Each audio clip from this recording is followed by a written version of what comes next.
Moi-même, je suis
jeune ethnologue. Bon, pour les gens qui sont plus avancés, il y a consacré ethnologue, nous sommes jeunes qui étudient. Je me fais plusieurs mouvements.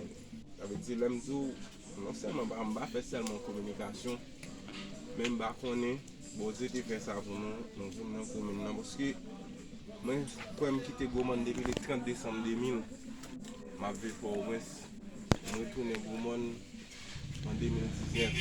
Ça veut dire là, Welton ça ou la remise comme ça. C'est pas cousin Mogin qui chauffeur nous là, ma bonne m'a bouqué en fouillé parce que je ne suis pas capable. Aïe bobo.